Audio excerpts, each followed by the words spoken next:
کہ وہ اب ہماری پسند سے اتر گیا ہے،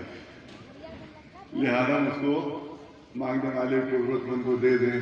ایک مرتبہ میں نے کیمپ قائم کیا تھا، کشمیر میں سیلاب آ گیا تھا بہت زبردست، تو میں نے کہا کہ کیمپ قائم کیا کہ بھائی لوگ مدد کریں وہاں کے لیے، تو اچھے اچھے بھی لباس آئے، لیکن بعض لباس تو ایسے پھٹے ہوئے تھے اور ایسے بوسیدہ اور ایسے خراب کہ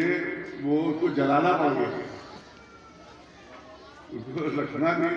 ان کو مناسب نہیں تھا، اس کے خراب تھے۔ تو اس کا مطلب یہ کہ ہم جب اللہ کی راہ میں دیتے ہیں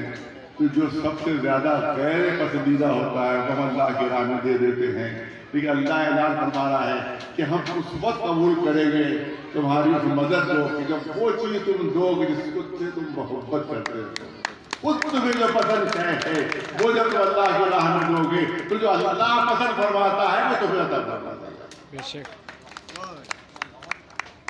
تو یہ اس بات کا دھیان رکھنا چاہیے کسی بھی محتاج کسی بھی ضرورت مند کو دینے کے لیے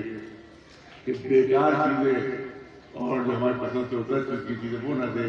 بلکہ ثواب اس وقت حاصل ہوگا کہ اپنی پسندیدہ چیز کو کسی کو دے دو۔ تو یہ ہے غریبوں کے سلسلے میں اور ضرورت مندوں کے سلسلے میں اسلام کا حکم اور قرآن مجید کا حکم۔ آپ دیکھیں کہ ایک آیہ کریمہ ہے جو اس کا لہجہ بہت سخت ہے، اور کس موقع پر نازل ہوئی ہے؟ حضور کی صلی اللہ علیہ وسلم کے سلسلے میں۔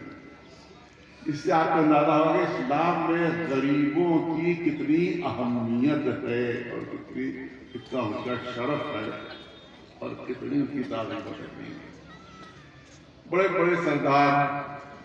جو مسلمان ابتدائی رسالت کا زمانہ ہے، ابھی سب مسلمان نہیں ہوئے ہیں، بڑے بڑے قبیلوں کے سردار رسول اللہ صلی اللہ علیہ وسلم کی خدمت میں آئے۔ یہ مسلمانوں کے رسول بہت توجہ ہے جو کرنا چاہتا ہوں قرآن مجید کی آیت کے ذیل میں کرنا کہ ہم مسلمان ہو جائیں گے، لیکن ہماری ایک شرط آپ کو ماننا ہوگی، ہماری ایک کنڈیشن آپ کو ماننا ہوگی۔ قبیلے کا سردار، قبیلہ یعنی کہ اس کے 500,000 لوگ قبیلے میں اس زمانے میں، اور رسول اللہ کے اس وقت بہت کم تعداد تھی مسلمانوں کی، بہت کم تعداد تھی، چاہتے نہیں تھے کہ زیادہ سے زیادہ مسلمان ہوں تاکہ اسلام کی تقویت حاصل ہو۔